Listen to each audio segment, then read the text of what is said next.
Vocaloid has countless tragic love songs, though today I'm going to be hand-selecting a couple that really stand out to me. Without further ado, number 1.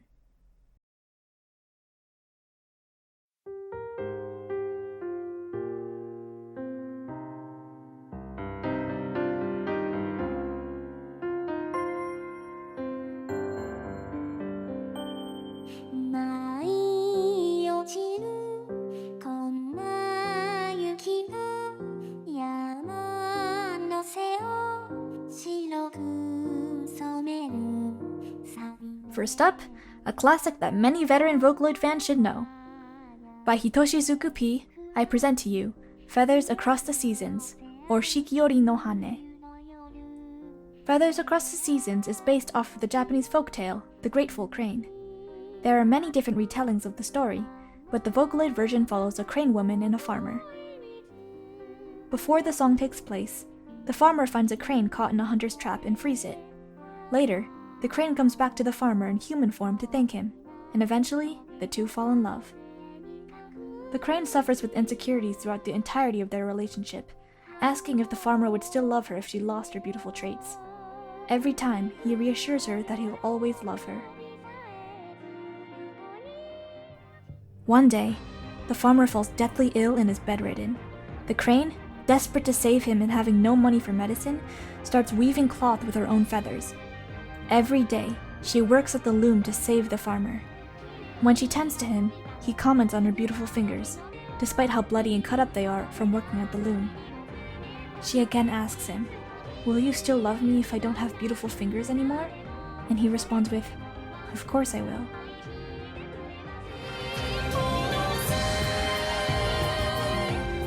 Cutting to the interlude, we see our frantic crane working tirelessly at the loom, desperately holding on to any ounce of hope.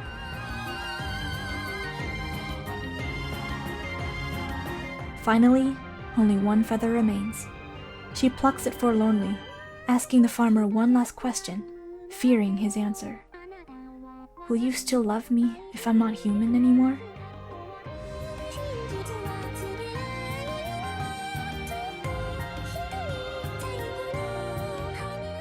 However, the farmer appears behind her and embraces our shocked crane. As usual, his answer is, "I will always love you, you who has lost their wings. I still remember how beautifully you flew that day."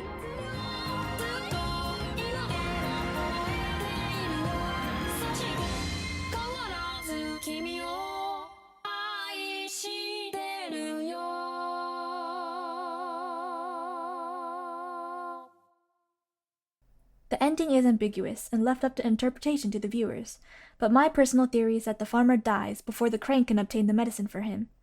After all, her exact lyrics state that she's alone while breaking off her last feather. When the farmer embraced her, he was already dead. However, you can decide on your ending for these two. Do you think they both die, or maybe both live? It's up to your interpretation.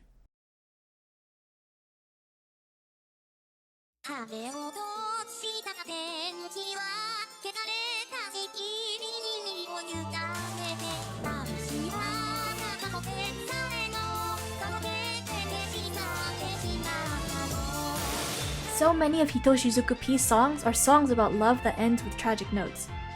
I just had to include another one of theirs, and Alluring Secret Black Vow definitely takes the cake for being the epitome of a tragic love story.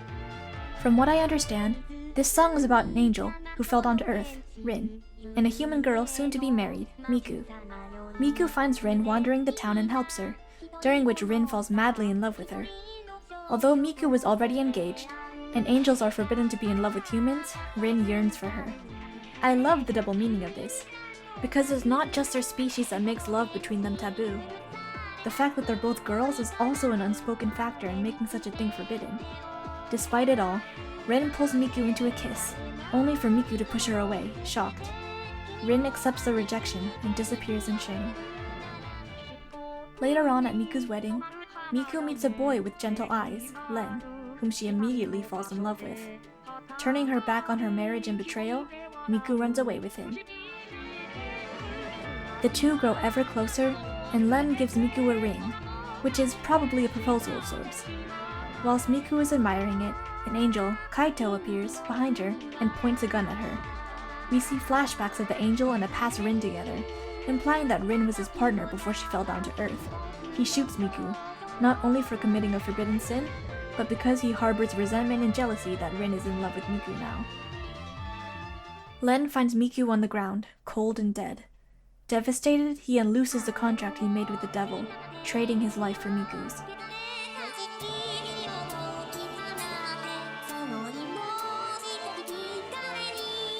Right before he disappears, it's revealed that Len is in fact Rin in a male form.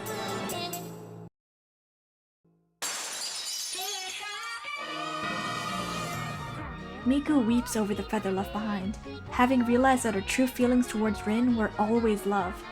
In fact, I believe that the reason she fell in love with Len off the bat is because of his resemblance to Rin.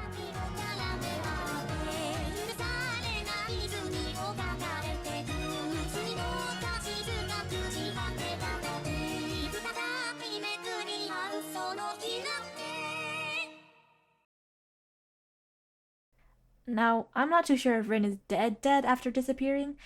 I want to believe that she's alive in spirit somewhere, maybe serving her time with the devil. Maybe one day she'll be freed. The ending of the song states that they'll continue embracing their unforgivable sin until they meet again, so they might find their ways back to one another, somehow. The power of love is pretty amazing, after all.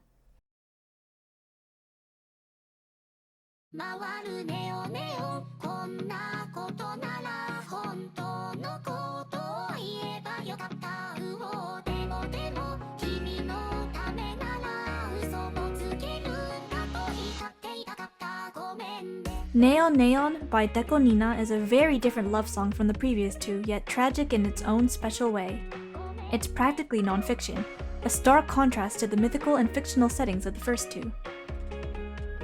The song follows a girl, I'm not 100% sure on their gender, but I think they're a girl, who always finds herself taking the blame in her relationship with the boy. It mentions the uncompromisable sense of justice that all people have, and that the one to say sorry is automatically deemed the one in the wrong. The girl says, "I will make myself the devil and say I'm sorry 1,000 times if it makes you smile from the heart." Clearly, the girl wants her partner to smile, but she's suffocating within the relationship, never able to convey what she really wants to say. And because she didn't tell the truth the first time they fought, the cycle where she has to throw herself under the bus continues. It's really quite sad seeing how the girl is suspended between wanting her partner to be happy and wanting to express her truth.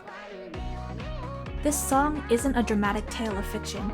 It's a realistic portrayal of a real issue that can appear when communicating and having relationships with others.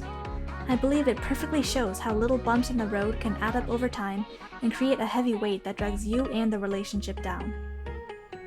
I also have to comment on the music video and art, as it is mesmerizing. The effects are beautiful and eye-catching with strobe and neon lights true to the song's name. The transparent silhouettes of the boy and girl, made of trembling neon lights, really conveys a sense of fragility and emptiness.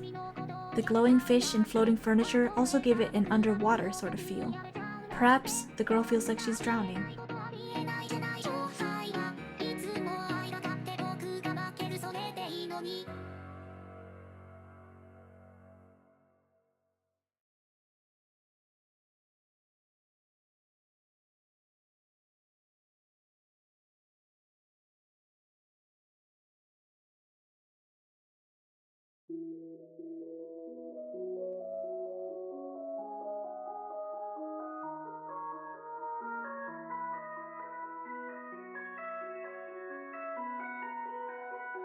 Calm Before the Storm is a song that truly embodies melancholic evenings with a magazine and drink, with a sprinkle of something bittersweet. It's an underrated circus piece song and I highly recommend you go check it out. The song follows Ivana, preparing coffee for her lover, coffee that is constantly confirmed to be super sweet and creamy. But the words that come after relay a sense of resignation as Ivana thinks about how long the two of them have. For reasons not known, the two are slowly drifting, leaving Ivana sad but resigned. Not much can be gleaned from the song lyrics or video beyond what we already know. The song is pretty ambiguous and never tells us straight what is going on, only showing the feelings that come after. Even still, the song emits nearly tangible melancholy in its sound.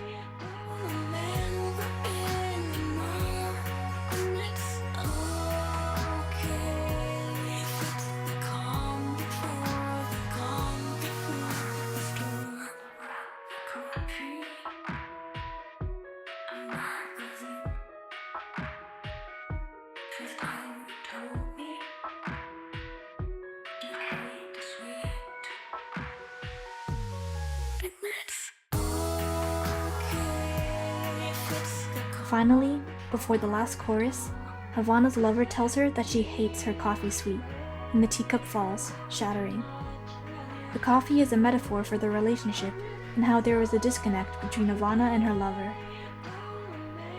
Havana finally lets her tears fall in the last chorus, the torn photos of her lover scattered all around her.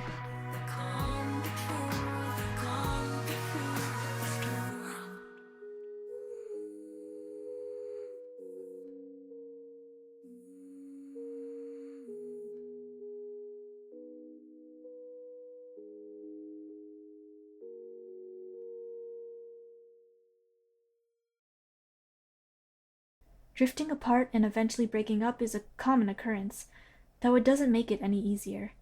I believe the song beautifully captures the essence of the grief you go through during a separation.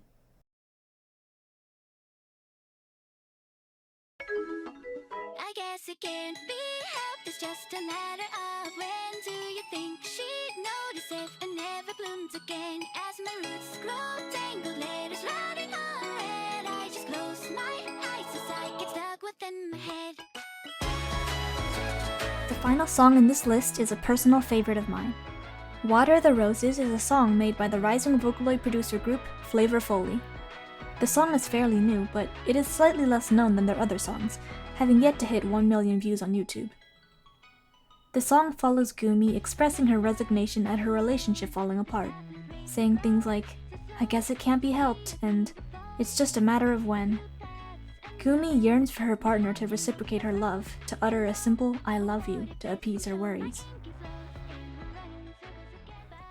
I believe roses and flowers are a metaphor for the love between the two girls.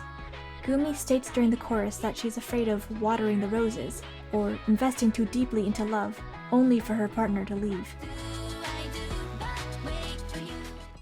The lyrics are clever and flow like poetry, illustrating a tale of unspoken words and quiet desperation. The music video is gorgeous as well, very reminiscent of a plant journal, and cleverly cut to show the separation of the two girls. Before the last chorus, Gumi seems to find the resolve to accept that while their roots may grow separate, she can still move on and find love. If our roots grow separate, if the roses stay dead, I can plant new seeds and plant another flower bed. And it feels so stupid 'cause you feel the same. And when you water the roses, I can trust you to stay. So here I lay 'neath the shimmering moon, just a love-struck fool. What do I do but wait for you? People come and surely they go. Flowers will and surely they grow. Oh, my heart's so sure of the truth. When I bloom, it won't be for you. Even as she cries, having broken up with her partner, she knows that her roses will grow again.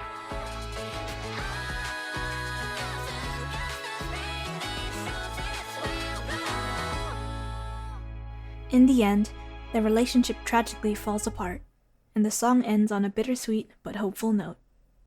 And that's it, my list of 5 Vocaloid love songs bereft of a happy ending. Thank you so much for watching. If you have any recommendations for a video I should do next, feel free to comment.